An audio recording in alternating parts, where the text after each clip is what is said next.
When MAVAN embeds a new B2B SaaS client, what happens in the first 30 days? Walk us through the actual diagnostic process, the 360-degree analysis, the specific audits you run, whether that's like attribution, UA, product, conversion, UX, and how you prioritize what you fix first. All of MAVAN have been an internal team. This is the first time we've ever really done anything that was kind of agency side. And that's the point of pride, I think, especially for me, like the fact that we can kind of come in and make a significant impact as being treated and sort of acting as an internal team is probably one of the biggest sells, both for me and also because that's the way we get to make the biggest impact. As part of that, we're not just a paid marketing agency. We're not just a CRM agency, right? We are not one specific silo. If anything, we sit on the top of that. Matt Witter, as our CEO, kind of has this like vision that growth isn't really one specific thing. It's a system essentially that sits above all of these individual silos that normally don't talk to each other. Product tends to do its own thing. Marketing does its own thing. Finance does its own thing. And they're all interacting, like, they're not all completely in vacuums. But for the most part, when it's,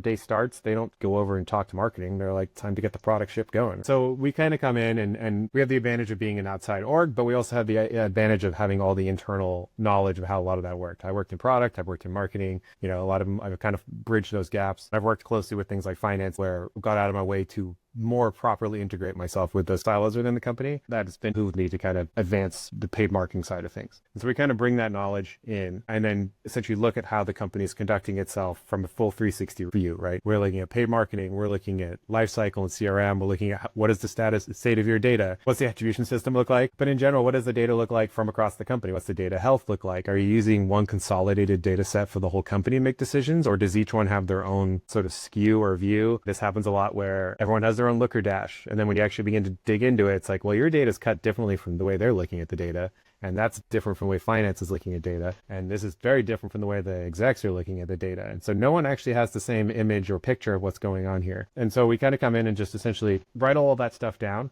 Like that is quite possibly one of the biggest things we end up actually delivering is a document that has all of it in detail. There is a concentrated version of that is then given to the execs, right? But attached to all of those are additional documents that kind of go into it and in depth by paid marketing, lifecycle, you name it, all the different groups that we touch. Just to give you an example of like how big that can get, we recently handed a doc to a client that was 84 pages long. That's a very long doc. I don't expect anyone to sit and read it all in one sitting, but the whole point is that has everything, right? This is your encyclopedia of your current state of the business. And, we got a lot of learnings out of it. And that's the other part is at the end of the 360, we give you a prioritized list of things that we believe are immediate to do, nice to do, right? We actually give you a full roadmap for the next 90 days at the end of that 30 days. And if you want us to do it, great.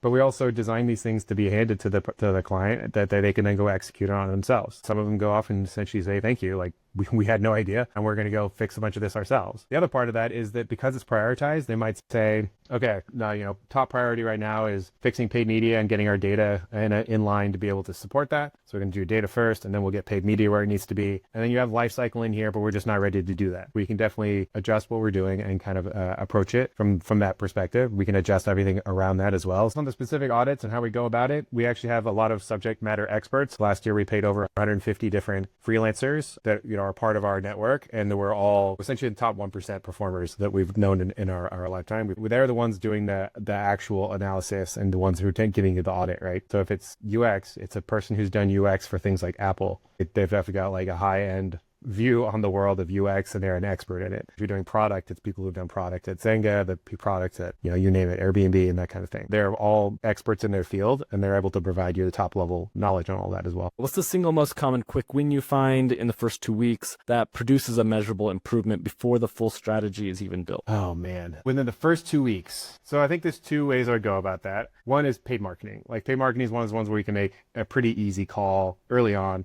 Are you spending a ton of money and it's just shooting off into the ether and you're not getting anything for it? We can come in and pretty quickly make an impact there. And it may just be saying, don't spend the money yet, you're not ready, which is a pretty big impact, both on the incoming sales, right? Or potentially incoming sales. But if it's not working, there isn't that many coming in. You're good to save the money when you want to make a big decision or a big move. The other part is a lot of like mid and larger sized corporate companies tend to have a lot of political battles that are like underlying at any time. We've been asked to come in, right? We're not kicking down the door, forcing an audit and then be like, we're leaving. We were asked to come in because there's a problem. And if we approach it from that perspective, we can essentially highlight where some of the biggest friction is between those orgs and how they're not working at all in lockstep as a company should. Hey, product has really never talked to paid marketing about why they're doing X, Y, and Z, or what they're learning from creative and what's really getting hooks to come into the product. And then they might come over angry, right? In which case things are already off on the wrong fit. And so, yeah, it's one of those things where like you just have to get these orgs to talk to each other. I think one of the biggest ones I've seen that was like such a discrepancy or just a disconnect was a finance team that had no idea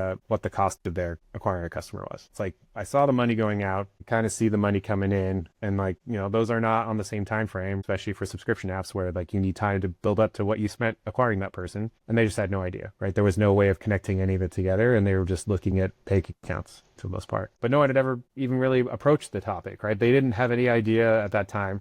And to be honest, part of the reason why they hired me was to come in and build that system. So I showed up to people who were like, whoa, there's like no knowledge being shared across these orgs. That's one of the things we just have to fix, right? We have to educate people on how this all works and then build systems that actually incorporate that education.